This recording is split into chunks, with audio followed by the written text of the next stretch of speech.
तुम्हारे भजन राम को पावे, जन्म जन्म के दुख बिसरावे। अंत काल रघुबरपुर जाई, जहाँ जन्म हरि भक्त कहाई।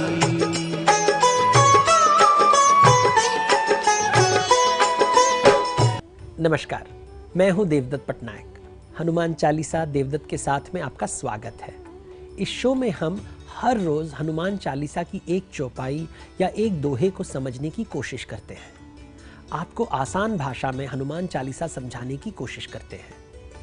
आज हम बात करने वाले हैं चौपाई नंबर 34 की। चौपाई है, अंत काल रघुबरपुर जाई, जहाँ जन्म हरि भक्त कहाई।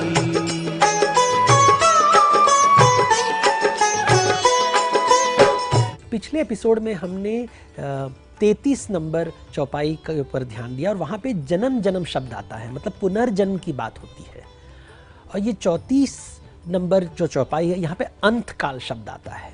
तो ये उपनिषदों से ये प्रश्न पूछा गया कि मृत्यु के बाद होता क्या है। ये पूरी दुनिया दो भाग में बटी है।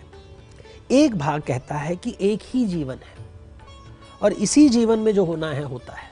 जो दूसरा संप्रदाय कहता है कि एक जिंदगी नहीं, अनंत जिंदगी है, अनेक लाइफ है, जन्म जन्म का हमारा जन्म होता है, पूर्व जन्म है, इस जन्म के बाद भी एक जन्म होगा, कई बार हम जन्म लेंगे, कई बार हम मरेंगे। ये जो मृत्यु है वो फुल स्टॉप नहीं है, कॉमा है, फुल स्टॉप है ही नहीं। तो फिर अंतकाल शब्द कहाँ से आया? तो ये मोक्ष की बात कर रहे हैं यहाँ पे। तो भारतीय संप्रदायों में जैसे बुद्धिज़्म है, जैनिज़्म है, यहाँ पे दो कॉन्सेप्ट है कि आप जैसे ज़िंदगी जियोगे इसके हिसाब से डिसाइड होगा कि ये आपका लास्ट लाइफ है या इसके बाद एक और ज़िंदगी होगी। अगर इस ज़िंदगी में आपने कर्म किया है, आपके ऊपर ऋण है, तो जो भी जन्म लेता है उसको ऋण के साथ जन्म लेता है। इस ऋण, अगर आप सभी ऋण को पूरा कर दिया है तो इसके बाद आपको मोक्ष प्राप्ति होगी, मतलब आपको मुक्ति होगी। कोई भी ऋण आपको बांध के नहीं रखेगा।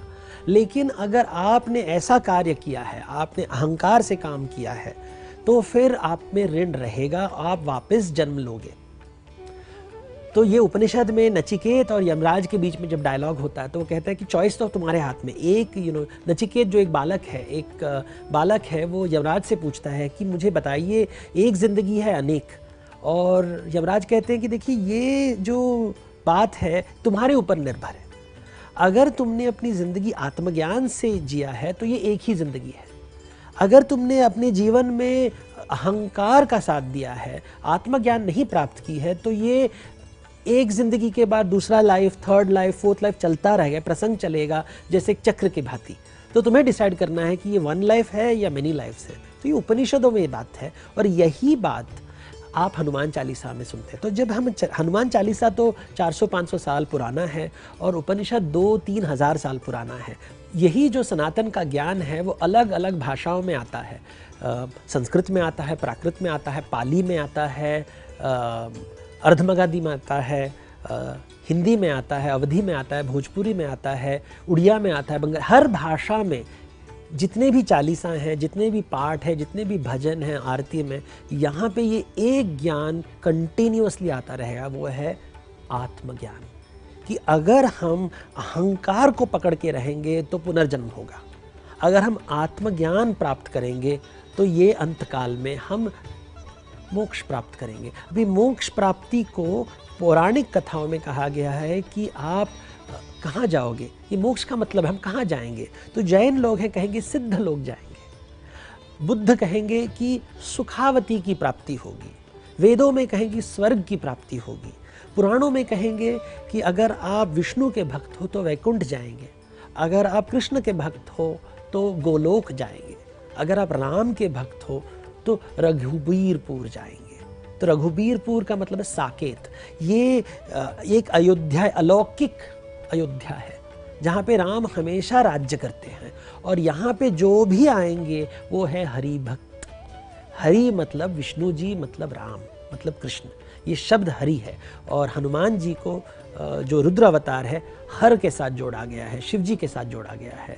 तो अगर हम शिव की पूजा करें, यदि हम हनुमान जी की प्रार्थना करें तो हम वैकुंठ जाएंगे और वैकुंठ जाएंगे, रघुवीरपुर जाएंगे, साकेत जाएंगे, गोलोक जाएंगे। देखिए इस एक लाइन में भी उन्होंने वैष्णव और शैव मत के जो विभाजन है उसको ज्वाइन कर दिया है। तो ये हमारे हाथ में है। अगर हमें पुनर्जन्म लेना है तो हमें हनुमान जी का साथ चाहिए ताकि वो हमारी जितनी ज़िंदगियां हैं वहाँ पे हमारे दुख जो हैं, जो ऋण का जो दुख है उसे मिटा पाएँ, हम वो चाहते हैं। लेकिन हम ये भी चाहते हैं कि हम उनके द्वारा हमें आत्मज्ञान प्राप्त हो ताकि यही ज़िंदगी हमारा लास्ट लाइफ हो, इसके बाद हम साकेत जा सकें और वहाँ हरि भक्त के रूप में वहाँ पे हम रह सके अनंत काल तक।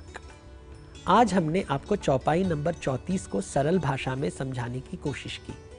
उम्मीद है हमारे इस शो के ज़रिए आपको हनुमान चालीसा और अच्छे से समझ आ रही होगी। कल फिर से कोशिश करेंगे अगली चौपाई को समझने की। कोई भूल चूक हो तो माफ़ कीजिए। तब तक के लिए आज्ञा दीजिए। नमस्कार।